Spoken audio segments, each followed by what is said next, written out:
no request of the trial court entered under home. Now we have extra notable they no request the trial court entered. Did they enter? We don't know. We know. It's at least similar to having like a trial without court orders. Right.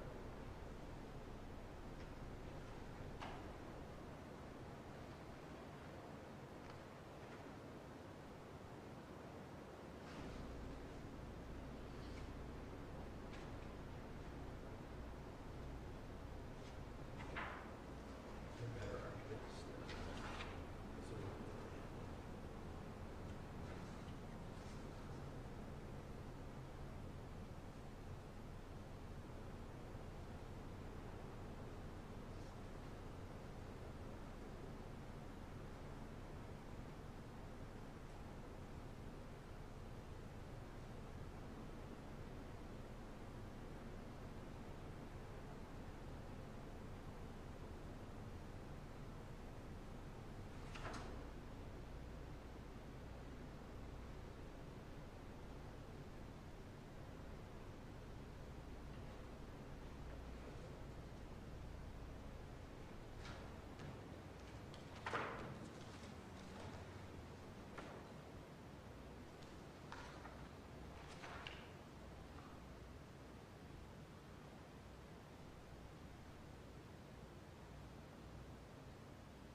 Morning. Hey, how are you? I'm very well, thank you. How are you? Nice to see you again. You too.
All right, good morning, everybody.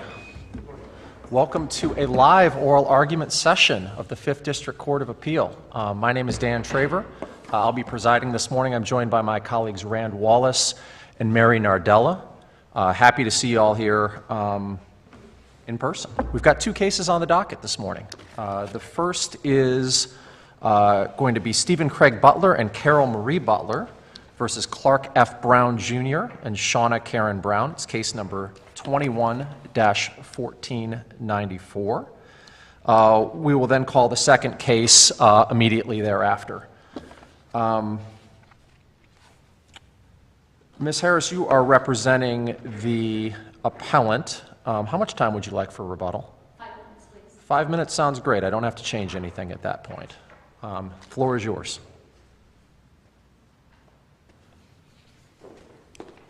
Good morning. My name is Elizabeth Harris, and I do represent the Butlers. We're here this morning on a private nuisance that arose from conflict between neighbors regarding the Butlers' use of their dock lights. We have raised two issues, and I'm just going to start with our very first issue in our brief, which is with respect to the injunction. Here, the Browns sought an injunction, and specifically that injunction sought to enjoin the Butlers from using their lights. Now, in the final judgment, the judge ran that injunction with the land, and we've alleged that there is a due process violation because the action was not an in rem action. It was an action to enjoin specific conduct by the Butlers on that property. And so in entering that injunction, running with the land, the courts violated the Butlers' due process rights. Counsel, when you argued that the court violated the due process rights of your clients, are you making an argument in your initial brief that it was fundamental error to enter the order that they did? Yes. Our position would be that any time a court grants relief that is not specifically requested, the court has exceeded its jurisdiction, the authority that's been invoked by the pleading, and so there would be a fundamental or a violation of their due process rights for lack of notice. And I believe that's exactly what's happened here, because contrary to what's asserted in the answer brief, if you look at the paragraph that they specifically cite, and I believe it's paragraph 36 of the complaint says, Browns seek for this court to enter an injunction against the Butlers, preventing Butlers from operating the dock lights at all, or in the alternative during the entire sunset to sunrise time period. And contrary to what they later assert in that very paragraph of their answer brief, where they maintain that the land use is what's being restricted, I would suggest to you that that's not what's happened here. They have specifically complained and asked that they turn their lights off. And that's what the court did.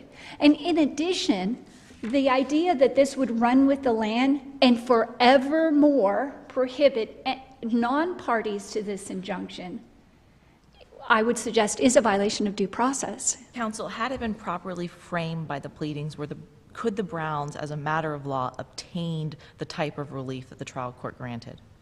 I think what you're asking is if it had actually, in fact, been directed at the property. And I would believe that even the style of the case would have to look different in order for it to be an in rem. If we were to do some type of comparison to maybe forfeiture actions that are actually against the property. Is your argument that it should have been styled in re? Well, it's not just a style, I would suggest, because even if it had been styled in that fashion, but they were not seeking a restriction of the land use itself, their actions or their complaint is directed specifically at the Browns using the lights on the dock. It's not, for example, and I don't know that I can come up with a quick example, but in the sense that the dock is somehow the dock is being used improperly, or the land. You know, it's not. Well, it seems like it'd be one of those cases where, like, there were drainage, a consistent, condition going from one property to the other, where you would need to stop the drainage as an ongoing basis, as opposed to something where literally the lights could just get turned off. Precisely, or maybe where we were talking about fill, where the land is being used and fill is being taken from the land. That's not what we have here. We have, you might compare it to some of the other cases that where a pool pump. The pool pump, you turn it off because it's making noise. It's not that the land is being used So I would say this is comparable to that. In the running with the land, the Butlers, when they sell this property, an unnamed party to this action is now going to be subject to the injunction as well. So our position would be that the court did exceed the jurisdiction invoked by the pleadings and therefore violated the Butlers' due process rights. Harris, you keep referring to turning the lights off, but I believe wasn't the result of the injunction they were given the option to convert to a different type of lighting for the dock? Is that correct? I don't, you know what, I don't know that I can answer your question directly because I'm drawing a blank, whether it actually says that. But they were told to turn the lights off with respect, I believe it's the eastern side of the dock, and the, so whether they were given the option to, I'm sorry, I'll have to look because I'm drawing a blank on the answer to that question, and I apologize for that. Is there anything else that the Browns would have needed to show to obtain NREM relief? I know you were giving some examples with Judge Traver, but is there anything else that comes to mind that needed to occur if NREM relief or quasi-NREM relief was going to be granted by the trial court in this case? Well, In addition to having specific pleadings that give the court the authority or the power to do that, which we don't have here, I think that they would have to demonstrate that the property is being used in a fashion that met the injunction criteria, that there's irreparable harm, that there's no adequate remedy of law by the use of the land. And again, kind of going back to the example that we talked about, where you're moving fill, for example, they would have to demonstrate that those actions amount to an injunction that cannot be remedied at any point and cause that irreparable harm to occur. So not only did they have to plead it with respect to the land itself. When we talk about the power of the court, you use the word jurisdiction in your brief. Can you tell this court what type of jurisdiction you're alleging the court lacked? Well, I think in this specific circumstance, I do believe it is subject matter jurisdiction as opposed to a procedural or case jurisdiction, because, I had a law professor, he would talk about jurisdiction being a train ticket, and you needed to have the right ticket to get on the right train, and it's just something that all these years later still makes sense to me. That pleading gave the parties a ticket to get on a specific train, and that pleading was just solely one that was for a not an in-rem action. This court didn't have the authority by the virtue of that ticket, that pleading, to issue something outside of what was requested. So I do believe it's subject matter jurisdiction, that when you plead something, that kind of triggers what the court is permitted to do, as opposed to a procedural where maybe the court, this court just recently issued an opinion about the UCCJEA, where you need to consult with the foreign court, where it's more procedural in that sense. I think here we've got something entirely different that is centered strictly on the authority of the court to act in the fashion that it did. If we don't see this as a subject matter jurisdiction issue, and we see it instead as possibly a procedural jurisdiction issue, and you rely on your due process argument, are all violations of due process fundamental error as a category?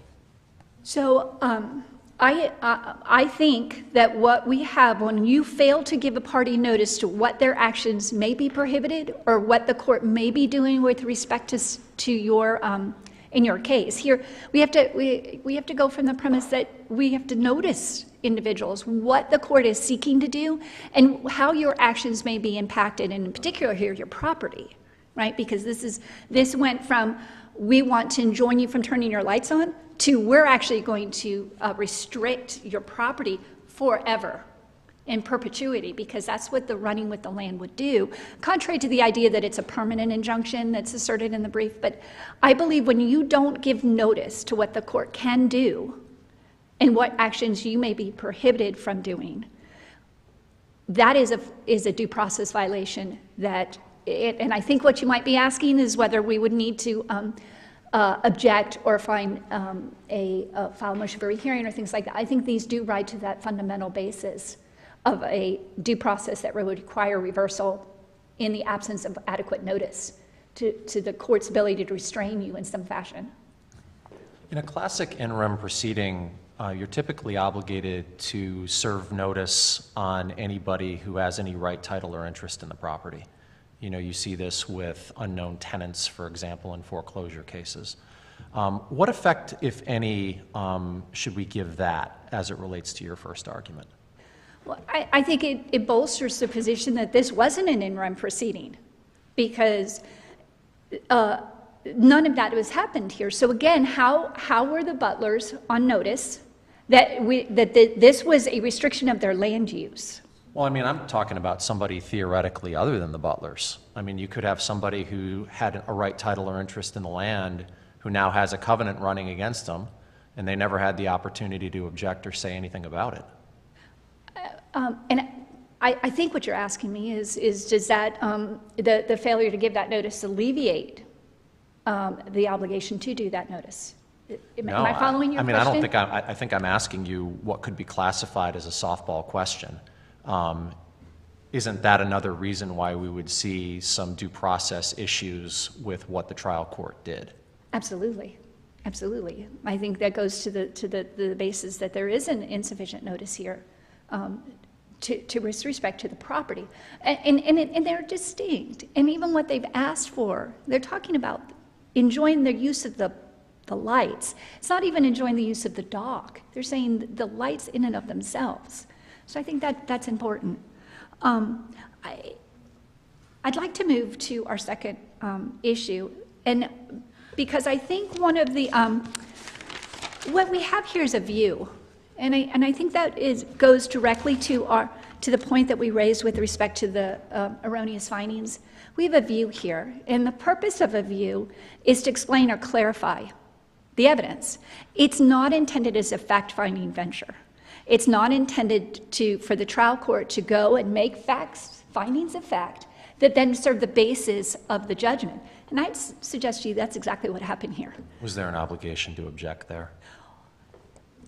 I would say when the view is occurring, I think the parties are entitled to be of the position that the view is going to be properly conducted.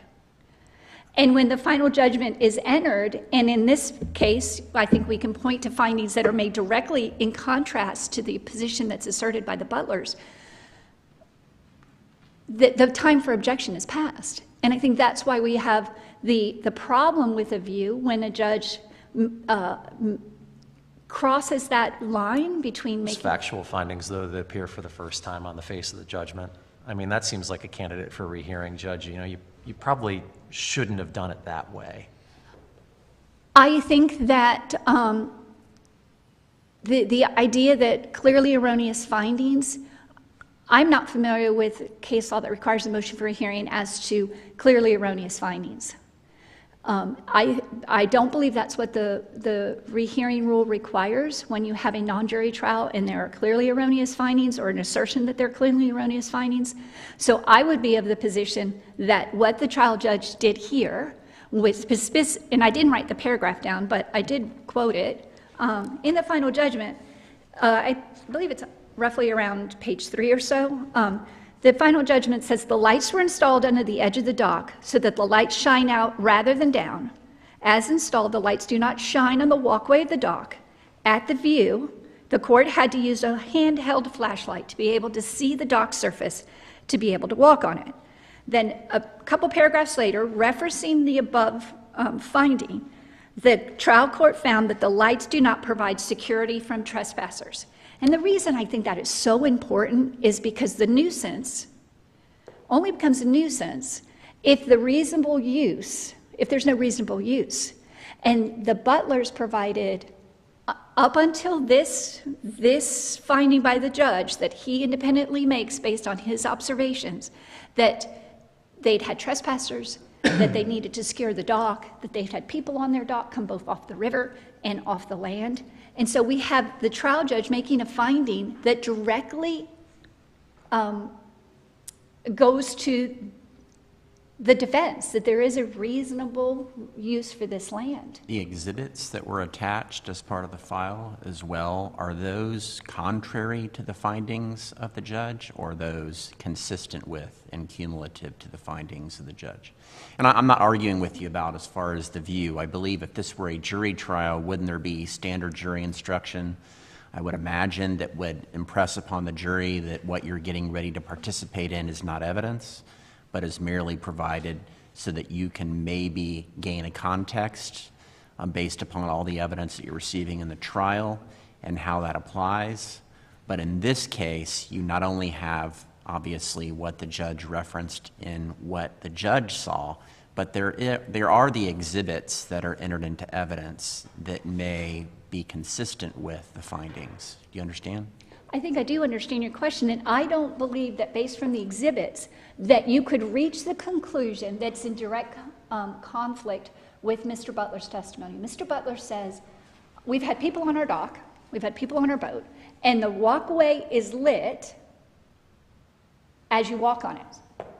The judge says no, which is a little bit of an interesting finding. I'll just make this kind of a side comment.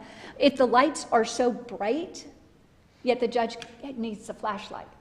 So I would suggest that those two things are in conflict. But I think wasn't the point behind that is the lights are bright, but the lights are more illuminating down underneath the dock, and they're not providing guidance, or they're not lighting the top of the dock, which would be the walking surface where people would use to walk out to the end of the dock. Is that accurate? Was that depicted in the photographs? I think that the photographs, to a large extent, reflect what you've said. However, we do have uncontradicted evidence that Mr. Butler says the lights illuminate the pathway. The judge makes a finding of his own completely contrary to that. And I would suggest that the Browns would have had to come in and say, well, that walkway is not lit, and however they would bring that evidence forward, that it wasn't for the judge to say, it doesn't provide security for trespassers, because there's a leap, in my opinion, from anything you can take from the still photographs to the leap that it doesn't provide security for trespassers. And that's a finding. There's no testimony of that at trial. That comes solely from the view. What was the evidence of trespassers that was entered before the court? Was there a history of criminal complaints of people trespassing on the property, or people receiving trespass warnings? Well, I failed to see in the record specifically how that was borne out. Well, Mr. Butler testifies that they had found individuals, that at least on one occasion he had chased people away, that they had found people coming off the river onto their dock, that gentlemen had entered from the property to go fishing on the dock. He had testified that he has an alarm, and the alarm has sounded, I believe it was 3 times. So there is evidence that there have been trespassers on their property. He has a sign that says no trespassing, there's a guard dog. So he's taken measures, and he testified to the fact that there have been individuals on his property who were uninvited. Both Mr. and Mrs. Butler testify to trespassers entering their property. So in light of that, for the judge to make that leap, that it doesn't provide security for trespassers in the absence of evidence from the Browns in any fashion, I think that makes this view and this finding very problematic. You are decently into your rebuttal time. Okay. Do you want to reserve the rest? Yes, please, sir. Thank you.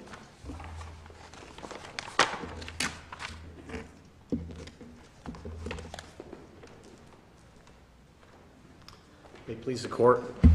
My name is Jim Ippoliti, and I'm here with my associate Nathan Maloon, who handled the case on the trial level.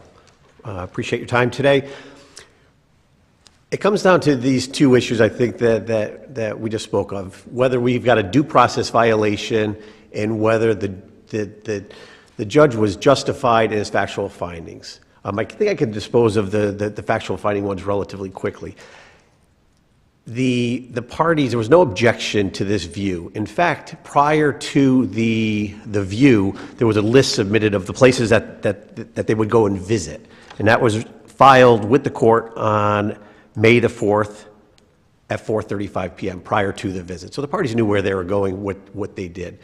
So the judge went in and he is looking to see the honesty and the veracity of the witnesses that he heard of. He wants to see for himself whether those lights really shine into the house. He wants to see whether those lights are really needed for security, because that was the testimony. The testimony of Mr. Butler was, we need these lights to shine on the dock for safety and security. Well, he went there himself and needed a flashlight even to see the dock surface. So to me, his inclusion of the reference of having to use a flashlight is more to respectfully say, you weren't telling the truth, Mr. Butler. Those lights are not needed for security. I looked for myself and it was dark. And likewise, I went to the house of the Browns. It's on the list that was filed. And I saw, yeah, those lights are bright, excuse me, and they do shine into the Browns' house. The testimony from the Browns was that they shine into the house. The veracity and honesty of the Browns was shown to be true, and I think that's why that was included. But again, there was no objection. It was not properly objected to during the trial. But what would be the objection to the view prior to the view? What would be a logical objection? Okay, could be a number of objections. The first is a general objection that there's no reason for this to occur. The testimony has been brought forth by witnesses, by photographs, by a couple of experts, and that if it's not before the court through that means, that then it shouldn't be a fact-finding mission from the court. So they could have objected simply just on that basis. So that would be a relevant objection. Yes, sir. Okay. And then What would be the secondly, number? secondly, they could have also just objected to say, I want a court reporter here. I want an officer here. The court actually asked that, and it's referenced within the brief. But neither of the parties said, yes, that's necessary. They went out and they looked. They wanted to look and see what it is that they're saying, whether that's actually factually No true. testimony is taken at the view. Nothing is said at the view, which is standard, I believe, for jury views. What's the necessity of a court reporter? Necessity of a court reporter just to document that nothing was said. But I absolutely agree that nothing could be said. I think it would be more to document that nothing was said. Not that there would be continuation of conversations that would therefore be part of the record. It would be more that, look, the record is clear that there was nothing discussed relative to the case. It was just a visual viewing. On the first issue, do you agree with me that first off, do you agree that at least on the face of the complaint, relief was just specifically sought against the defendants below, as opposed to relief running with the land? I think if you look at the complaint itself, yes, but in the same aspect, you don't check your logic at the door when you walk into the courthouse. You've got to look, the court sits in equity, and they're looking at this and saying, how can I resolve this issue based upon the law? They sit in equity, they can carve out a resolution that resolves the points that are before the court. You make an assertion in your answer brief that every injunction, and I'm going to paraphrase you, so forgive me, Mr. Ippoliti, Yes, if I don't get it exactly right. But you make an assertion in the answer brief that effectively any injunction runs with the land. There's no authority that's cited for that. I couldn't find any. Where are you getting that concept from? I'm using it from a logic standpoint, not from a legal standpoint, Your Honor. What I'm saying that there's no law that says it doesn't run with the land. And I agree with you that there's no law that says it does run with the land. It's a logic argument. And the reason I made it, Your Honor, is for this very purpose, is we've got obviously highly contentious neighbors here. Clearly have got, they are more in love with their lights than they are with their money, because this is an expensive case both on the trial level and on the appellate level. And there would be nothing to stop this issue from coming directly back to the court, because they could open up Butler 1 Inc., transfer by quitclaim deed to the property, and we're right back before the court. Wouldn't Butler 1 Inc. just be an agent of the Butlers? But again, it would take a court to make that decision. It wouldn't be, it would be back in court. This would be a continuous effort. It would be Butler 2, Butler 3. It would just be continuous. And the court, I believe, saw that, and I think that that's why they included the specific language that it runs with the land. So when Is notice absent from your logic versus legal argument? is notice absent? Notice to the party. I mean, you're totally disregarding due process and notice to the party, I believe, by making your argument that this is based upon logic and not legal. Understood. The parties had proper notice that the issue was a permanent injunction. We want to get rid of these lights. I don't care if it's who the owner is. These lights shine into our house and are a nuisance to us. I think there was proper notice on that issue. Wouldn't the butlers, though, be then on notice that they might want to put on different evidence in front of the court? You know, for example, here's how my property is diminished in value on a going forward basis, say if I ever want to sell it. Butlers were certainly entitled to defend their cases in any way that they chose, but they did not choose. Well, why would they need to put on that evidence if it was clearly by virtue of your complaint in personam relief? Well, again, let's take this one single line out of the order, that it runs with the land. Absent of that language, it does not change the result whatsoever. It still gets rid of the lights. They did offer an alternate, which is to put basically the clamshell over the top of the light so they shine straight down onto the dock instead of the water, like you had suggested earlier. So there was alternate relief, but they stopped them from doing it. By adding in the run with the land option, I don't think it changed anything other than stopping this issue from reappearing before the court. If that language was not included in the order, there would be the nuisance would still be there. The relief that our clients sought would still have been provided for within the order. So it's a standalone let's clause. look at it let's turn the telescope around. What if your clients move away and the people who move in think maybe they're, I don't know, like lights shining in the back or whatever, and now you've got a position where somebody is either indifferent or actually aggrieved by the trial court's decision. I understand you looking at it through the lens of wanting to safeguard your client's interests. That's your job. But when you have something that runs with the land, it runs with the land. I mean, it runs with the land 150, 200 years from now. Yes, sir, and I understand that. And by recording this order, every future owner, both on the Brown and the Butler side, are going to be aware of this order, that you can't shine bright lights in from the dock into their home. You can use shielded lights that shine on the dock itself. Everyone will have notice ahead of time. Right, and prior. the ability to decide whether or not they want to buy the house. Absolutely. Which and is if they exactly the notice that wasn't provided in the complaint. And I think that that's kind of where I'm coming from in that perspective, is that if it's so important for any future buyer to know what you can and can't do with the house, that's why we have Schedule Bs on title reports, right? Yes, sir. So you know that you're going to take to these particular exceptions to title. In the exact same situation, that notice has been deprived of the defendants in the underlying lawsuit. And I think that's where my struggle is, because you've got that situation that you clearly outlined going forward, that everybody knows now because of this recorded judgment that you're going to have this issue that runs with the land. Whereas perhaps this lawsuit would have been litigated differently, or even if it wasn't litigated differently, perhaps the defendant should have been on notice as to what they stood to lose. And I just ask for your general reaction to that. The general reaction is that the run with the land language is excess language.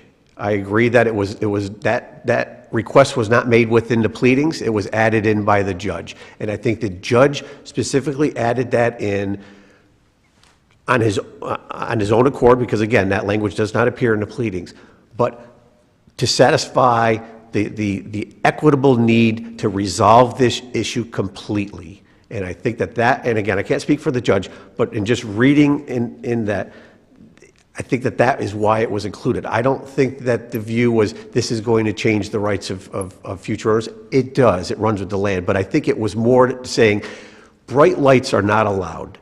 And I don't care if it's the butlers that own the house or Butler's entity or the Butler's friends that buy the house in the future. We're not going to allow those lights. We've made our decision on this matter. Shielded lights facing down into the dock that provide security, great. We're good with that. But if you're going to shine bright lights into the water that are a rope light style, that's not going to be allowed. And I don't care if it's the butlers who own it or anyone else. And I think that was why that extra language is included in the order. But again, remove that extra language and we're still in the same place we are.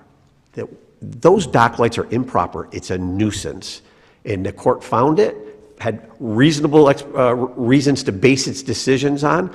And as As the courts have found, the appellate courts, and again, it's cited in Williams versus River Bend of Cocoa Beach case. By this, you're not going to disturb a judge's ruling if it's based on competent substantial evidence, which we have. And again, you had spoken about the visit. Well, it's also in the testimony of the parties. It's also in the photographs of the complaint. There's other means. And if you look at the Research and Design Inc. versus Helco, also cited in our case, the appellate level is not going to overturn a case unless every single basis of possible, and I'll read it. A final judgment entered after a bench trial must be affirmed where the appellant fails to demonstrate that all of the alternate bases relied upon by the trial court were unsupported by competent substantial evidence, because under these circumstances, an appellate court has no authority to set aside the decision of the trial court. Clearly, there was testimony, and I find it a bit disingenuous where in the briefs, they're saying that the testimony of our client should be disregarded as self-serving. But even today, before the court, the testimony of the opposing party should be taken as unquestioned fact and evidence. It's not the case. The evidence was before the court. The court weighed the evidence, weighed the veracity and the honesty of what they believed the witnesses were, and they made their decision based on facts that were very well supported in a number of different ways, pages of ways that they included within the court order. So again, it's just this single run with the land issue, that one statement that was included. But again, X that out as if the judge didn't ever put that in, and there would not be an appealable issue here. We would be back down to if there was any supportable means to support, and there were, the testimony, the pictures, the visit, to again, judge for the judge to Counsel, look can for I ask you a himself. question about jurisdiction? Yes. Counsel for the appellant spoke of the lack of jurisdiction the trial court had, and she believed that it was subject matter jurisdiction that the court lacked to grant the relief that they did. What would you say? I would disagree with that. This issue was before the court on an equitable basis, seeking both a nuisance and an injunction based on that nuisance, and this is all tied together. This is sufficient notice. Clearly, the court has jurisdiction to hear both nuisance issues and injunction issues, and that's what they did. Did they have jurisdiction to grant relief over the land for all of time, which is what Judge Traver's point is? That's the 900-pound gorilla in the room. I think that they had jurisdiction and ability to do everything in that order clearly, without question, with the exception of the run with the land. That is the one issue I think that is subject to gray area discussions, and that's why we're here today. If we reverse because the court lacked jurisdiction, or if we reverse because there was a due process violation below and the court granted relief which was never requested or at issue, what should the remand instructions look like? It should be very simple. Remove paragraph.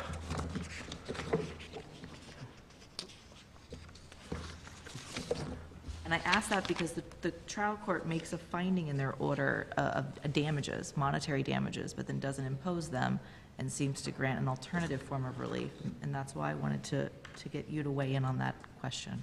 Yeah, I would say that if it were going to be remanded based on the run with the land language, I think it should be remanded with specific instructions to remove run with the land language, that one sole paragraph within the final judgment, because everything else is justified, was properly before the court.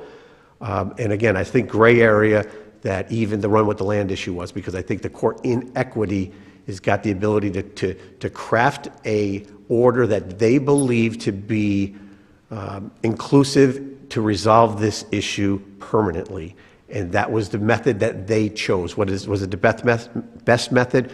Obviously not. We're here today on that issue, but all of the other matters, again, it doesn't change the outcome. There was plenty of notice. All other issues were properly before the court. It's just this one run with the land issue. So on a remand, that would be the only issue I believe that could be altered and changed. I would suggest that it would be, if that were how the court is inclined, that it's remanded with instructions specifically to remove the run with the land and to affirm otherwise, because again, there is sufficient justification for all of the findings of the court, with the exception of the run with the land. Has the judgment been recorded? That I do not know. I'm sorry. Nathan, do you know by chance? It has been. Thank you. So the amended judgment, if we did reverse on the first issue, the remand instructions might include recording? I would think so, yes. I think that would make logical sense, and I think that would be a necessity, actually, because if there was a subsequent finding, it would be pertinent that it would be recorded as well. So, I've got a few minutes left. I just want to go through some wrap-up. We have to keep in mind that there is a presumption of correctness that trial courts are going to have. The trial court sits in the best seat to judge, again, the veracity and the honesty of the witnesses, to look at all of the facts as presented to it. They sat through the trial and the events leading up to it. There is very, very clear testimony, documents. There's a couple of witnesses. I find it interesting that there's two appraisal witnesses, but only one that actually went to the property of the Browns. So I don't know how you can appraise a property by not actually going to the property. Instead, the cited references to to the second appraiser hired by the defendants in this case was about, well, I would have put lights on the dock. That's nothing. He's a real estate appraiser, so that would be irrelevant. But there was no discussion. The court heard all this discussion, and heard the testimony and made its decision and made a very, very detailed court finding. And that's entitled to a presumption of correctness unless it's clearly wrong by law or oversees certain things. Any of those bases could have brought forth the result that it did. They put in a number of them. Any one of those could have gotten the result of the judgment that was brought forth by the court. So I think that relying on that presumption of correctness gets us through everything with the exception of that one run with the land. That's the issue. But again, that doesn't change anything with the case. This case was tried. It was brought forth by both sides. Everyone had a chance to object accordingly, whether they chose to or not, on certain issues, such as the visit. And ultimately, the judge made a determination based on those facts. It's not an abuse of discretion to make the decisions that he did. He justified it very, very well in the court order. The plaintiffs didn't ask for it to run with the land. That was language that was provided for by the judge. I think that it was gray area justified again, because I think the judge was looking at this as being something that's going to come back to him. And this, sitting in equity, he's got the power to make those choices, to draft a decision. And he actually references that in his court order. The court, sitting in equity, has the ability to abate nuisances that exist utilizing its equitable powers. And it cites to the Pompano Horse Course. But I think that is where the judge was looking, saying, I'm gonna put a permanent end to this. Change the lights or keep them off forever. And that's why I put the language, run with the land.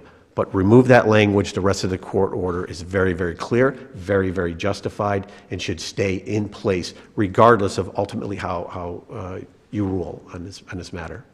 So I appreciate your time. Thank you very much. Thank you.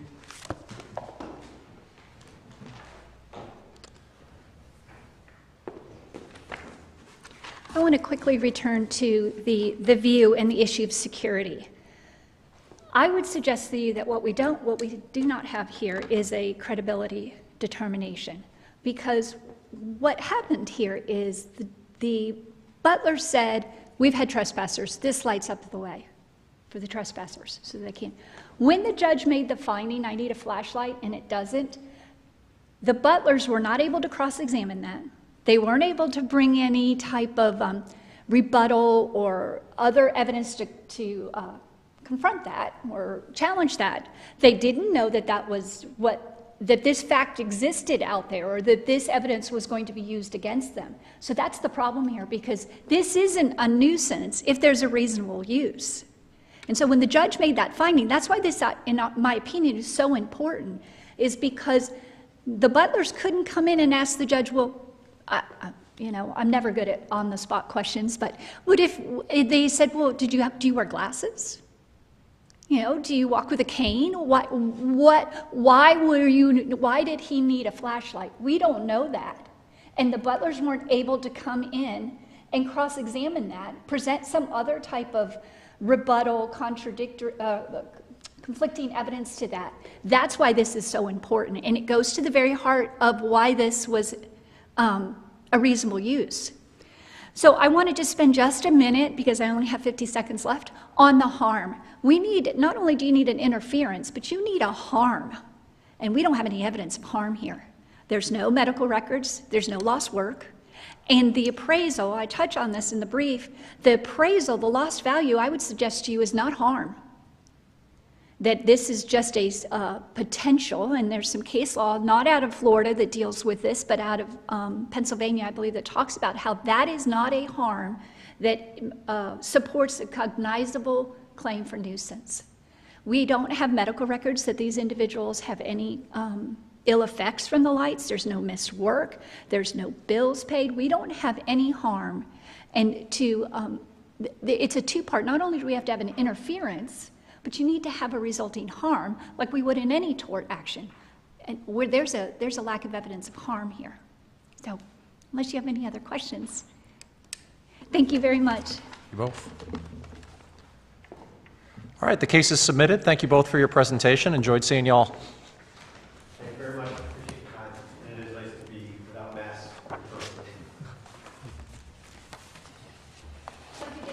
You too.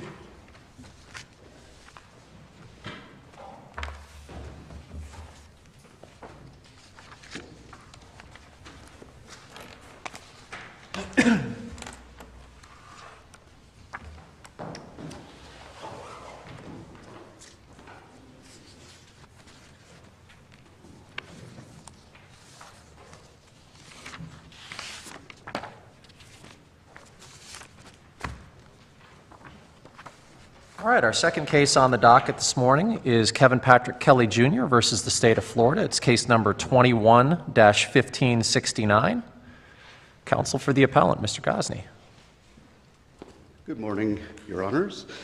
Steve Gosney for Mr. Kelly, and we have I'd like to have 10 and 10 if we could. Oh, I probably should have asked you that, yeah. No problem. I know my opponent over here, so I need maximum rebuttal. This case is it's really rather simple. It's whether the state can paint a language cloud of words to make somebody look really bad in front of a jury of parents, and then the parents will sit in judgment and say, that's really a bad parent. That subjective parenting standard versus the facts of this case, which is you have an obviously drunk Mr. Kelly walking down the middle of the street with his 4-year-old stepson on a little push scooter, and he's in the middle of the road, and a off-duty cop, it's a 25-mile-per-hour side street next to a playground, and a off-duty cop comes up, honks his horn, he doesn't hear it the first time, honks the second time, and gets off. And for that, my client gets convicted of felony child neglect and gets sentenced to 10 years in prison and a $182,000 fine. So the question is, and the law should be objective. And this subjectively, we can paint pictures, we can paint word clouds that make him look bad. The little child had, he had dirt on his face and he didn't have a shirt on and, he was scooting there. You can paint all those pictures, but the objective question is whether or not a drunk parent in a 25-mile-per-hour road, walking his child to the thing, is that felony child neglect. With sidewalks on either side of the road. That's correct. That's correct. There's no doubt that my client was drunk, and there's no doubt he was in the middle of the road with his 4-year-old on his little scooter. So those are the facts. Is that sufficient? At 4:30 in the afternoon. Right. And it was a bright, sunny day. There was no question about visibility. It was not. And the first thing I think that needs to be considered is, It's like, well, that's bad parenting. But bad parenting is not culpable negligence. And it's simple. It's not, this really isn't even simple negligence. And I pointed that out when I thought about it, because the child wasn't harmed. The only time the child was ever... You have to have harm. Is harm an element of the crime? Harm is not an element, but I wanted to point out the fact that in a general negligence civil tort, there would be no injury here. The only injury is when the child... We're not in a civil court. We're in a criminal court. Fair enough, fair enough. But in culpable negligence, what is required? The requirement is that there is some fear by which this child would have great bodily harm, right, or death. And the fear is that he's going to get run over by a car. Fair enough. But that fear does not... I think the fear is that the age of the child is then submitting him or herself to the care of the adult. And the adult, in this case, recognizes or maybe doesn't recognize the fact that there are sidewalks on either side of the street and chooses to march the child down the middle of the road, double yellow lines at 4:30 in the afternoon. And then, when approached by a vehicle from behind and the horn is honked, there's no reaction from the adult. Was there a reaction from the child? That's not in the record. Okay. So we don't even know if the child at that age was capable of understanding the danger to then get out of the road. Is that correct? Well, that's true, but that would be a state burden to put on that evidence if it was. If there was some standard there. I mean, I think that he is the caregiver. It's a 4-year-old child. We can make assumptions from that. I don't think that's problematic. Whether or not... Should we make assumptions about the age of the child and the child's capability, or should there be evidence in the record about the capability of the child when we're trying to evaluate whether or not there was culpable negligence? For example, Judge Wallace asked a wonderful question. Did the child react when there was a honk? Do we know if the child understands traffic? Do we know if the child knows that they should be on the sidewalk, or if they see a vehicle, what they should do? Was there any evidence that the state should have put on in their case in chief about the child's capability, or should the jury just make assumptions based upon their experience with children of similar age? Well, there is no evidence, and it is a state's burden, but I'd also make a note that Florida statutes 827.03(1)(e) provides that drivers have an obligation to look out for people with oops, I'm sorry, wrong statute. The driver, there's a statute, and it's cited in the briefs, that requires drivers to be aware of people with certain physical or mental disabilities or children. So the driver, and this is a 25-mile-per-hour side street next to a playground. This is not I-75. It's not a high, and then if you remember, there was some clouding about, well, this road is sometimes trafficked hard, but at this time it was not, and that was one of the points I brought up. It was a minor point, but it's the fact that they're trying to paint the worst possible scenario, an image, and plant that image in the parents' jurors' minds as to all these terrible possibilities. Right, but when we're looking at the sufficiency of the evidence and whether or not it goes to the jury, there are some cases, for instance, the case that both parties argued dealing with the child that was descending from the stairs. Right, correct? Very good. In fact, I think that's the controlling case if I was going to pick one. And in that case, there was much discussion about the child's capability. The child had climbed and descended these stairs. The child had only fallen once to their knowledge. The child fell on the last stairwell. My question in that case is, there was evidence put on the child's capability when we judged whether or not the adult supervising the child was culpably negligent, what they should have known about that child's capability. My question is, was there similar requirement in this case to get to a jury that the state should have put on evidence of the child's capability? I'm not sure if that's determinative, whether they should have. If they were required to, they failed to do so. So, I mean, I know that's a little bit of a dodge, but I think that the issue in this case is whether or not the simple action, the singular action of walking down a 25-mile-per-hour road, let's just leave it at that, drunk or not, was that felony culpable criminal child negligence? I got to ask you about, and you've used this characterization, and it's not false, but you've used this characterization a couple of times as it relates to drunk. I mean, legally drunk is .08. Sure. This is, well, let me phrase Falling it down differently. drunk. I understand.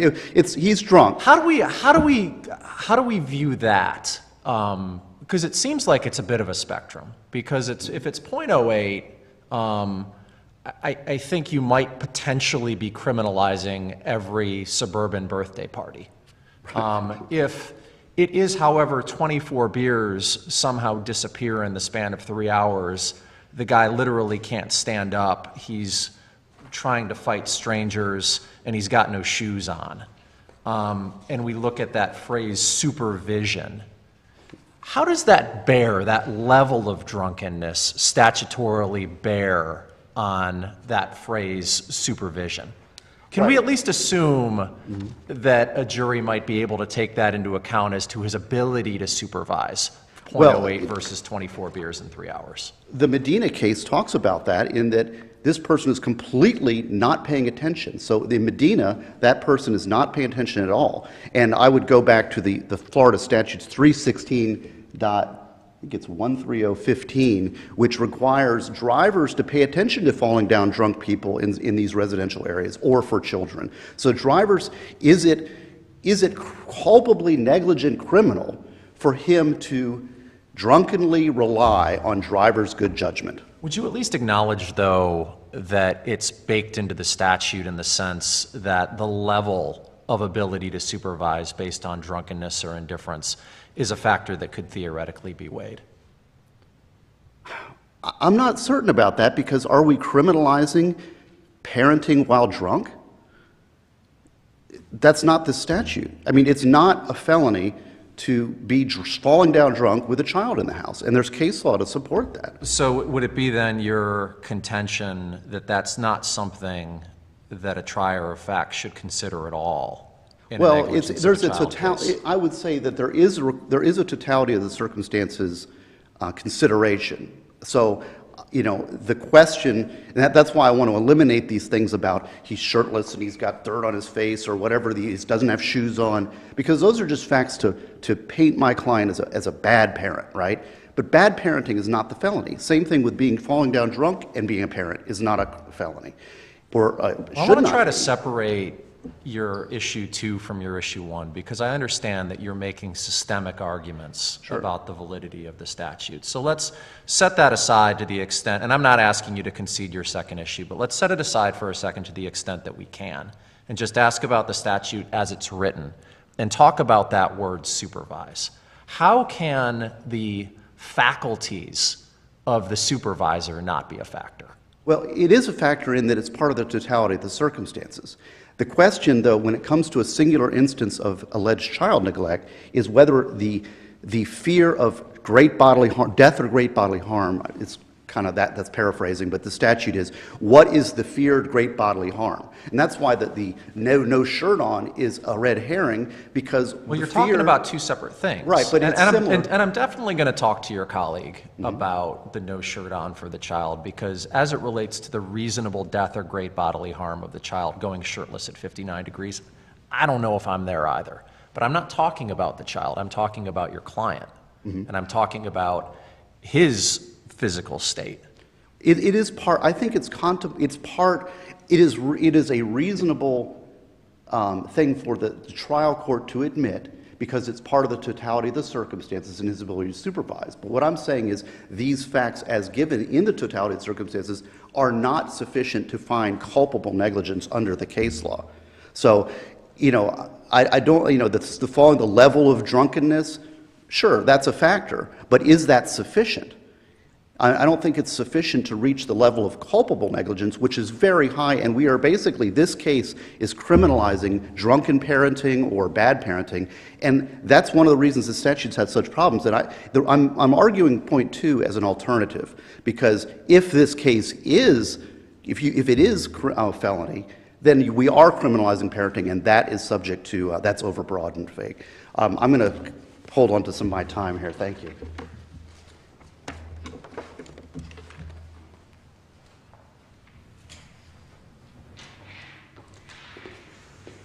Morning, counsel. May it please the court, my name is Chris Davenport, and I represent the state of Florida. First of all, as to the clothing issue, that wasn't to show that the child was in danger, it was to show the lack of supervision. So it went to, his culpable negligence. He was so drunk, he took this kid out without any clothes on, basically, with just wearing a pair of shorts. And that's, again, totality of the circumstances. Was that definitive? Of course not, but it's another factor. It's one of the things that alerted the 911 caller. It's one of the things that concerned the guy at the playground. They saw this kid with just shorts on. It immediately put their hackles up. Gee, he's not being supervised. So did that make it, dangerous of great physical injury? No, but it goes to his judgment and it goes to his lack of supervision. So that's what the clothing was about. If there is no evidence of intoxication, have you met your burden? I think that would be a harder case because I think a reasonable adult who has a kid on a scooter in the middle of the road would be able to protect the kid. If we had all the same facts and the truck came up behind him and neither one of them responded and the truck honked his horn and he kept walking and the truck had to tell him a second time to get off the road and there's cars coming in both directions at that point, perhaps. But I think the fact that he was staggering drunk showed that he couldn't supervise the child at all versus, if it was a capable person walking the child down the road. I think that'd be a closer case. Excuse me, what do we make of the fact that he was actually supervising the child? In other words, I think your case probably gets stronger if that child is pedaling his Thomas the Tank Engine down the road by himself. Yes. And for example, the defendant is passed out on the side of the road. So what do we make of the fact that if we look at the statutory language and it talks about supervision, that the defendant was actually supervising the child?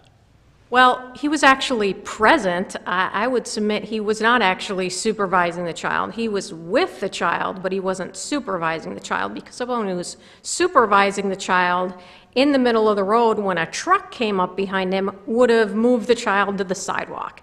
Someone who was supervising a child would have moved when the truck honked the first time. Is his very presence next to the child making the child safer, though, in terms of increasing the visual profile on the road and making it less likely, for example, that the child would be hit first if you're talking about where a bumper is on a truck? Probably, yeah. I mean, it does certainly made him more visible, yes. Does the record indicate that the defendant is behind the child? It doesn't really say exactly where they were. They just said next to him, but they didn't. Does the record indicate any time lapse between the first and the second honk? It was long enough for the officer to become more concerned that he didn't respond right away. But I don't think he said like a time frame. Is it culpable negligence if the child's 7?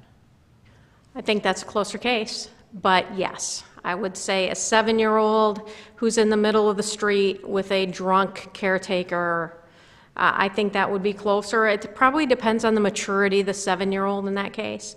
Is that an evidence issue for the state, that the state should have put on evidence of the child's maturity or capability at the age of 4? I think the state put on his age, and the mother testified that, of course, they didn't let him play in the middle of the road, that was not their habit. I think they didn't need an expert to say that a 4-year-old lacks the judgment to get out of the street. I mean, we don't let 4-year-olds cross the street by themselves unless they're remarkably mature, and there's no evidence this kid was. So I would say, it's something that the defense could argue. They didn't argue that here. I think maybe the defense could have asked mom, gee, does this kid go out by himself and is he capable of crossing roads and things like that. The defense didn't ask that. As far as the state having a burden to show that, I think by showing that that's not something they did with this child, and the child was 4, and his lack of reaction when the truck came up behind him. I mean, the officer didn't talk about whether or not the child reacted to the honk, but he said, I'm behind him in this big, loud truck, and neither one of them reacted. That shows me a kid who's not particularly savvy. What evidence was there that it was a loud truck? Huh? What evidence was it that it was a loud truck? I understand that there was a honk, but I mean every car can honk. Every car can honk. The deputy testified that he was surprised the defendant didn't react when he pulled up behind him because he has a loud exhaust on his truck. And if you're outside today, I think you recognize that loud exhausts can be quite a warning that you should get out of the way. Do we look at, for purposes of our decision on issue 1, do we look at what could have been the conditions on that road or what were the conditions on that road? I think the could have been conditions, again, go to his judgment and his failure to supervise. Because if I have a 4-year-old and I want to take him to walk down the middle of the road for some reason, if I take him to Orange Avenue, even if there's no cars there when I first take him out there, that's a lot different from taking him to this side street on the other side of the court where there's never any cars. So I think that that's, again, part of the totality of the circumstances. So we look at the testimony that typically a car comes down that road every 2 to 3 minutes on one hand. And then we look at what actually happened in this case, which it sounds like the off-duty officer was the only car on that road during the time. He had no trouble seeing the defendant and the child. In fact, it seems like the testimony was that as soon as he turned onto that road, he saw him. There was never any issue of, in that sense, danger to the child of being run over on that day because of those particular facts. On the other hand, the whole statute, and I think Judge Wallace got to this a little bit, the whole statute isn't couched as what did happen. It's couched as what could have happened. Right. I confess to you that I'm having a lot of trouble reconciling those two ideas in terms of resolving issue 1, and wondered if you might give a little bit of direction or help. I think if he was in the middle of I-4 and there was no traffic at that time and somebody was parked in the median and saw the child and the dad walking down I-4, I think that would still be culpably negligent. Because even though there was no traffic at the time, he's exposing him to a reasonable possibility. All it would take is one car, and the kid is going to be in a lot of trouble. But what about your example of a neighborhood, though, where it's lightly trafficked? Or let's just put it out in western Kansas where you can see to the horizon and there's a big dust cloud that comes up every time that somebody's coming at you. What if that one car is going 100 miles an hour? I think that would be harder to prove our case.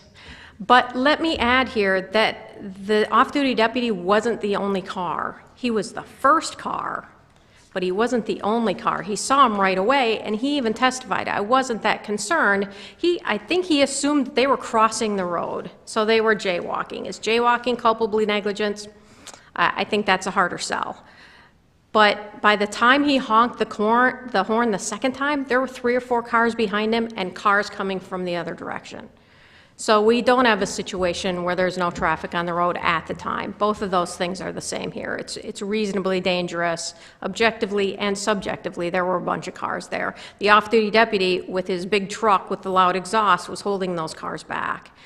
And I think, if I'm wrong, but I think what the record was is that certainly the child was in no danger of the cars behind, or certainly there's no record evidence that the child was in danger of the cars behind. I think the off-duty officer's testimony was that they were piling up behind him. they were piling up behind him. He was protecting the child.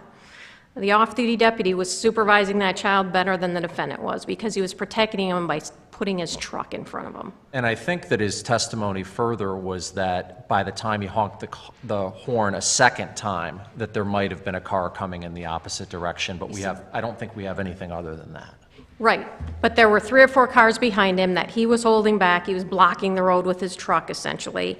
And then there were cars coming from the other direction. That's when he got concerned, why he honked the horn the second time, to try and get the guy out of the road before things got really, really dangerous.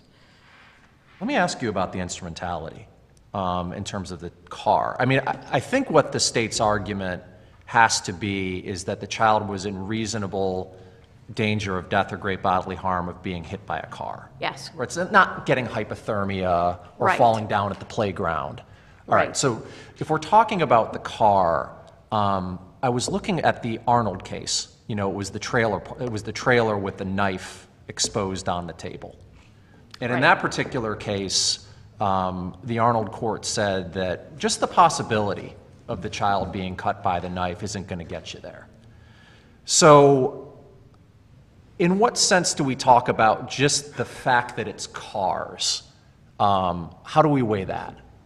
Well, first of all, I would say in the Wynn case, the kid was left on the side of the road, 4-year-old, busier street, no supervision versus a drunk supervisor, which I would submit would be about the same level of supervision. And they said that's reasonably dangerous. He could get hit by a car. If I had a knife if he was in the middle of a knife throwing contest, I think the argument in Arnold would have been a lot different. And I think if we would have been in a parking lot with a bunch of parked cars that could start up at any time, that would be more analogous to Arnold than what we have here. And I would say this one's closer to Wynn. What because about you're on a street. What about a unsecured loaded gun? An unsecured what? I'm sorry? An unsecured loaded gun. So I'm trying to put you between an operative car and a knife. Maybe I'm trying to put you outside of an operative car. But just a situation in which any parent in the state of Florida has a loaded gun in, say, a nightstand. And the worst thing that you can possibly imagine with a kid happens and they get a hold of the gun and they shoot and kill themselves or shoot and gravely bodily injure themselves. Crime under the statute always? I would say that would be up to the jury, and the jury's verdict of guilt would be supported by the record unless kind of depends on where the gun would be. If it's in a low drawer next to the kids' playthings, I think that would be different from on a high shelf with a 12-year-old versus in a drawer with a 2-year-old. Did you say, though, that it's always a jury issue? I would say it would most likely be a jury issue, yeah. I mean, look, if they had it unlocked in a shelf over the stove and a 12-year-old got a ladder and went up there, I think that would be a tough argument for us to make. Ms. Davenport, I assume that you proceeded in the trial court as far as the child neglect with it talks about care, supervision, services to maintain the child's physical health. It appears to me, I don't think it's a stretch to say you were proceeding under the supervision aspect of that. Is that correct? Yes. Okay, so where in this fact scenario, I mean, all the facts that we have here, what was the moment that the state met the threshold burden to prove that there was a lack of supervision?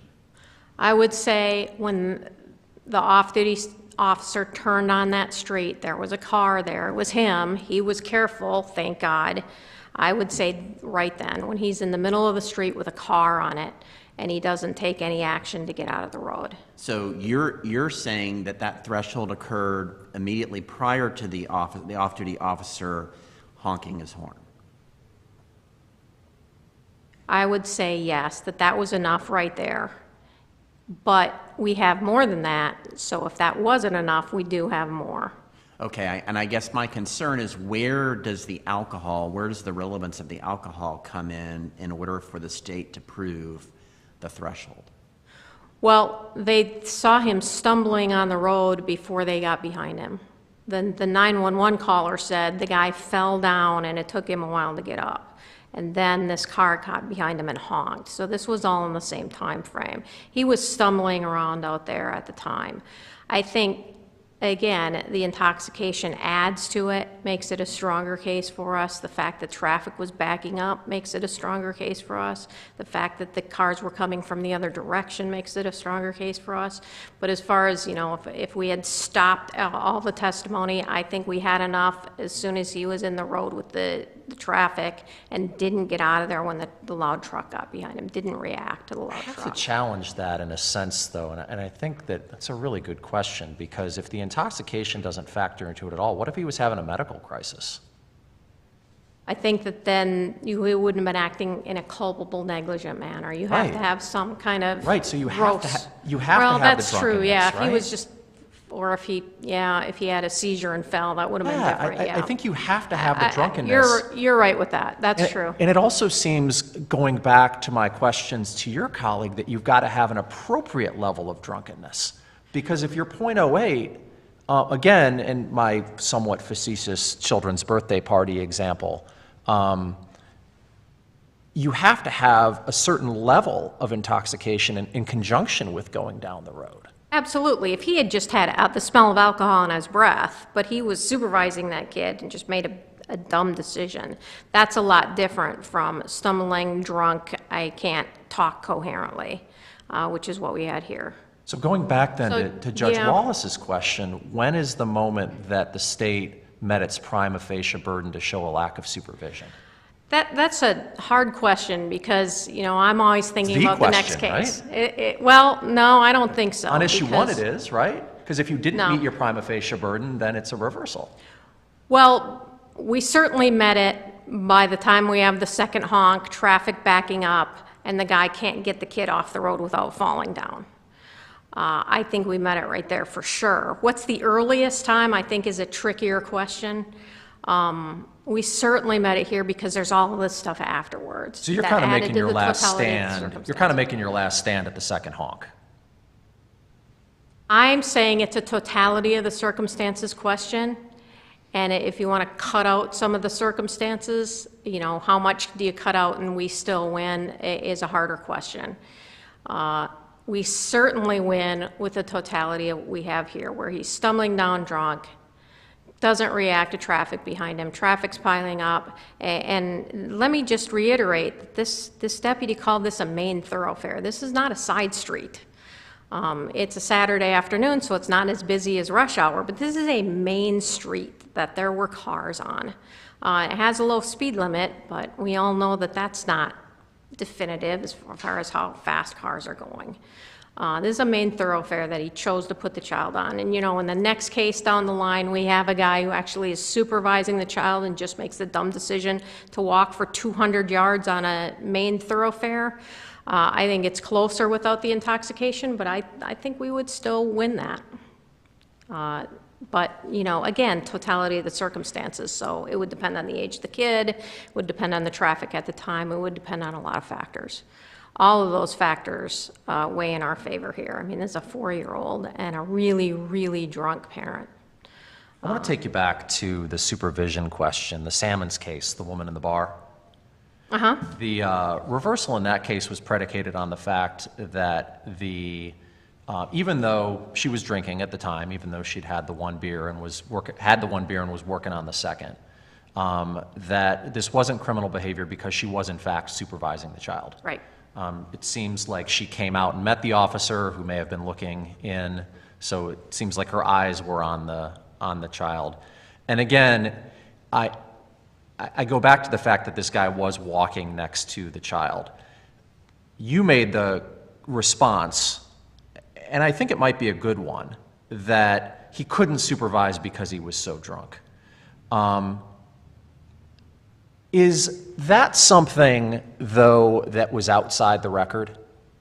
In other words, are you saying that we should just say, and who knows, maybe the guy had a super high tolerance and that he was able to supervise better than anybody else in this courtroom would have been after knocking back 24 beers in 3 hours?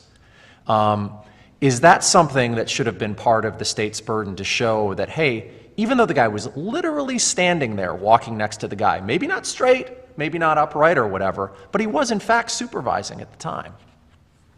I think that's an argument for the jury to decide whether or not he was supervising in a way that satisfied the requirements of the statute. He was not, checking on the kid and had a beer. He was stumbling down the middle of the road. I think it's different to have a kid sitting in a car with the windows open happy than a kid riding, a 4-year-old riding down the middle of the road with traffic piling up in both directions. I think those are very different things. The intoxication was certainly a part of the case and certainly a factor to show that he was acting in a culpably negligent manner by taking that kid out when he was in that state, when he couldn't supervise the kid. If he was at home and the kid was in a playpen, I don't think we could meet our burden here.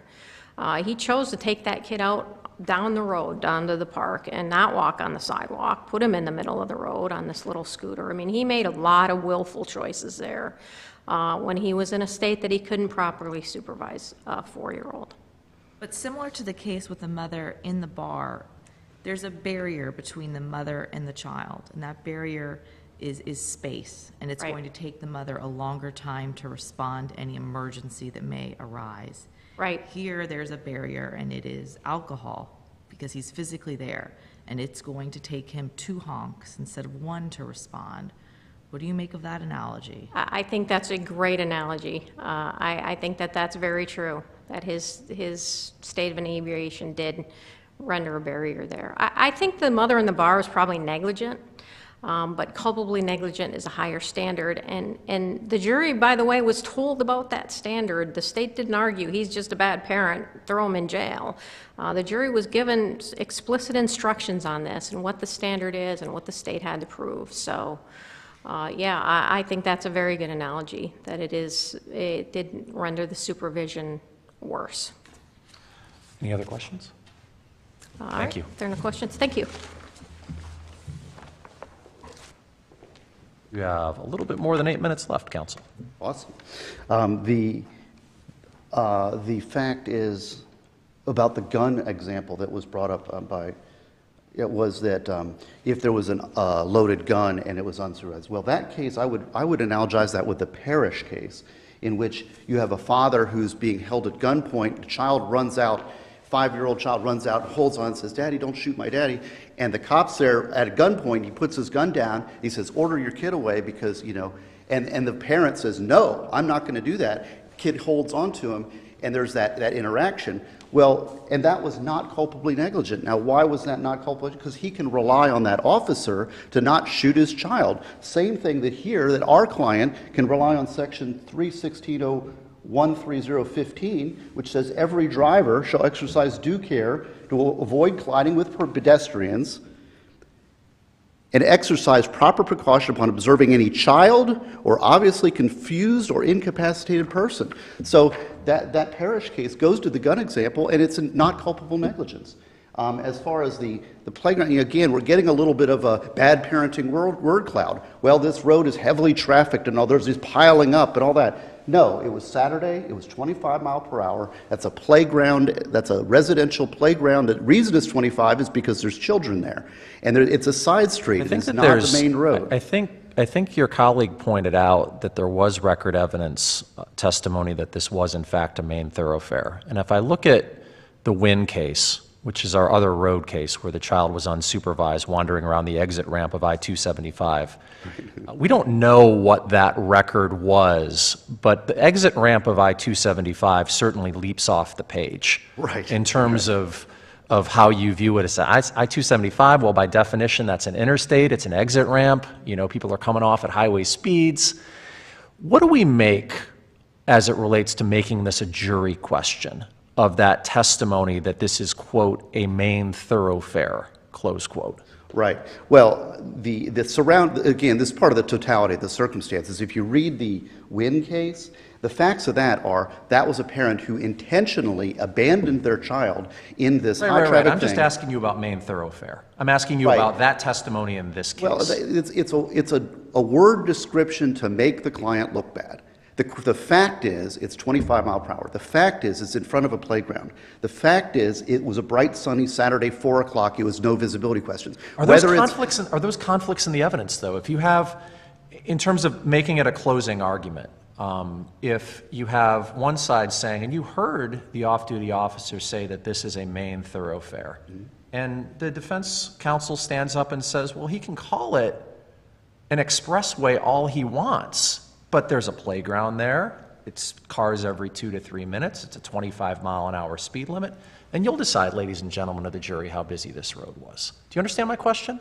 Right, well, and there's an error that they allowed that external testimony as opposed to what actually was the fact, and that was in point 6. Well, calling it a main thoroughfare doesn't mean that, I think that's separate from your 5th point on appeal. I'm just asking, calling it a main thoroughfare, does that create the jury issue?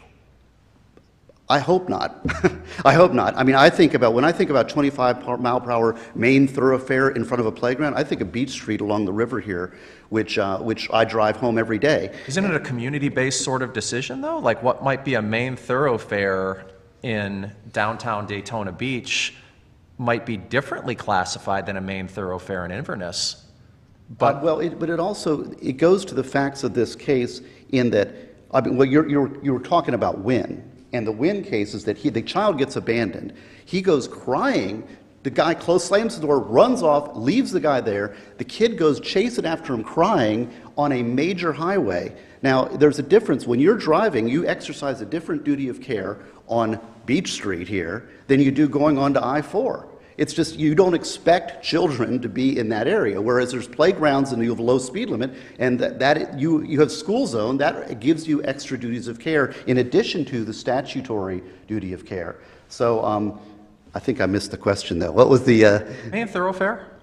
I think you got it to the best of your ability. I'm just really struggling with the idea that you have a bunch of jurors in Citrus County who might be the ultimate arbiter over what is or isn't a main thoroughfare. Well, and if we look at Wynn and assume effectively, correctly, that I-275 is a main thoroughfare, Right. that, again, it leaps off the page. Maybe this isn't something that you take away from the jury. Maybe it's a question of fact based on people who are in that particular community who can make that. But that goes back to when I first opened, was we're going to paint a word cloud bad picture, and this is a bad parent, and you're going to give it to 6 jurors and say, is this guy a bad parent or not? We're going to condemn him. And I'm not fighting with you, but I'm also not word clouding. I'm using 2 words. Well, main thoroughfare. Yeah. If it's a main thoroughfare, does that mean he's guilty? I mean, I think... Does that mean it's a jury issue is my question, not that he's guilty? This falls under Medina, Salmons Parish, Arnold. It is not Wynn, because Wynn is, we understand the difference between a high-speed thoroughfare, and also the actions, the intent of the actions. A guy that just abandoned it. My guy's standing right next to him the whole time, so he doesn't hear it. We don't know if he's deaf. I mean, is somebody deaf supervising the kid? Are they negligent because they're crossing the road? I mean, how much is this criminalizing just a parent who didn't hear a honking horn? And the guy gets 10 years in prison? It's crazy. And let me just go back to the abandonment. He was standing next to him the whole time. And that was uncontested. At the second honk, he moves him out. He moves him to the side. So, he doesn't hear the first honk. I mean, my Subaru doesn't have a very strong honk. Now, I know that it's like, well, it's a truck, we think air horn. This case is criminalizing a parent who is drunk, and that's not criminal. I mean, it's not a crime to be drunk, and he's supervising his kid, albeit to a deficient standard, but it's not culpably negligent standard based on the case law. Let me see. I really think that statute that on the duty of drivers is important also, especially given the low speed limit in the situation. Let me see. Are there any other questions on any of the other points? I know that, no? Okay. Hey, well, thank you very much for your attention and your time, and my client begs for some relief here, because the disproportionate nature of the sentence, and I think I argued this equitably, is unbelievable. And I mean, personally, I have to deal with this case. Thank you, Your Honors. Thank you very much both for your presentation. It's a really interesting case, well argued and well briefed, and just enjoyed hearing from you both today. And we'll be in recess.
hell's the power button? Do not hit clear button. Okay.